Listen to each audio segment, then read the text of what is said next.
This is the vault safety portion of the videos. This is vaulting and how to keep our students safe. The biggest thing about vaulting is that when the children are running down the runway, so many of us will just step out and whoops, I just ran into somebody who is doing a vault. So we want to always caution our students and our groups to look both ways at the edge of that line, stepping down onto that vault runway. Very important. Look both ways, make sure those runners are not coming, and we take them around the events. When moving our children in groups, we take them around the events, not through the events. Very important. We don't want to distract other teaching going on.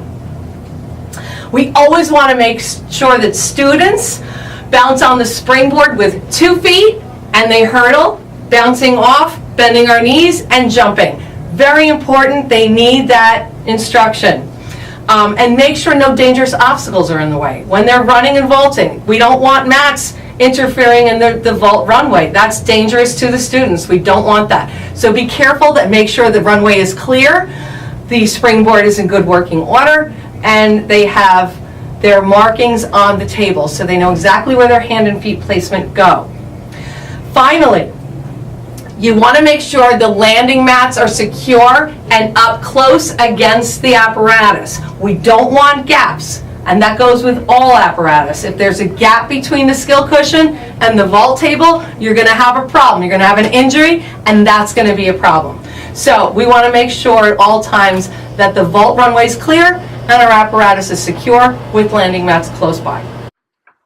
Hi guys, Coach Karen back here again with the vaulting portion of our training videos. What I want to start with is showing you conditioning or running drills that we like to do prior to actually showing or teaching vault. So 3 things that we're going to show you with Miss Madison is the first thing is a high knee run. So she's going to run with high knees all the way down the runway. Good. She's going to turn around, and now she's going to show us her butt kicks. Again, we're conditioning our body to get prepared to do vaulting. We want strong legs, strong arms. So butt kicks. She's going to kick her legs up behind her and hit her butt with her feet. Good job. And finally, the last conditioning exercise we like to do is a sprint. It's a full run-on sprint to get ready to hurdle onto the springboard. Okay, so we're going to now focus on the hurdle portion of the vault. So Madison is going to use that white line. She's going to take off from 2 feet and hurdle up and bounce off the springboard. Again, most important thing about the vault is to use the hurdle to avoid running into the table. Okay, another skill we can do is have Madison jump on the springboard. So she's just going to keep her arms up and jump, bounce up and down to get the feel of the springboard so she can prepare for her vault. We're going to be showing a progression to a front handspring vault, showing the vault table marked up for training purposes, and also use this when you're teaching your students. So we have a line here for the feet placement, we have 2 X's for the hand placement, and 2 X's for the second hand placement, which would be showing a handstand flat back. So the first progression would be your bounce to handstand. So she's going to bounce to a handstand and land on the springboard. This is the first progression for a front handspring vault. She's going to be doing a bounce to handstand. She's going to run, run, run. She's going to stretch her arms out, neutral head position, straight body, and down. Good job. The second progression, she's putting her feet on the table right here. She's going to place her hands on the second set of X's, and she's going to be doing a handstand flat back. Jump into a handstand, straight body position, neutral head, beautiful, to a flat back position, tight body, good. The third progression is all the way through, so she's actually going to be doing a handspring to flat back. Run, run, run, 2 feet placement, handspring, to flat back, beautiful. And finish.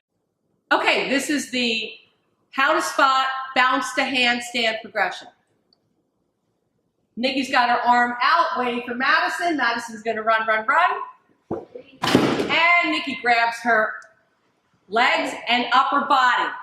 Holding her tightly. If she were a beginner gymnast, this one's a little advanced by Miss Madison, she would grab around her legs and around her upper body to support both her upper and lower body. So it's going to depend on the skill level of the gymnast when they're actually doing the bounce to handstand. This is how to spot a handstand to flat back. Nikki's going to have both arms out. She grabs around to the front and the upper body in the back as Madison falls forward in a straight body line and finish. How to spot a handstand to flat back. Madison's going to run, run, run. Nikki's going to have her both arms out and grabbing both front and back of the torso. Good job. Karen here. We're going to be showing you the 3 first beginner skills for the vault. The first one would be your squat up. So your gymnast is going to run, run, run. She's going to hurdle, and hand placement is incredibly important. So you want to make sure you mark the place on the table where her hands should go, as well as her feet. All right? Great. Second skill that she can do is called a pike on. So she's going to do the same skill with the hurdle, but she's going to lift her hips up high, straight arms, hand placement, and straight legs onto the table. Good job. The third skill she's going to be showing us is a straddle on. So she's going to do the same thing. Hurdle, legs straddle, hand position important, and notice the straight legs and straight arms. Very important. Okay, good job. Okay, here's how to spot one of the 3 skills that we just showed you, which would be the squat on, the pike on, and the straddle on. The spot is the same for all 3 skills, so we're just going to show you how to spot for squat on. So Madison's going to run, she's going to hurdle. Nikki is going to grab her at the hips and guide her hips onto the table with her feet down. The most important thing is the hand placement, again, marked on the table, but we want to make sure she has flat hands, because if she has hands in this position or hands in this position, she could hurt her thumbs or hurt her hands. So that's very important for safety purposes. Good job. Okay, a couple of different variations of exiting the vault table would be she could just do a straddle jump down into the foam pit. Beautiful. She could also do a handstand flat back if you have a skill cushion directly next to the table. So these are 2 ways, or just a jump stick landing, arms up at the end. 3 different ways that she can exit the table. It depends on your configuration in your gym.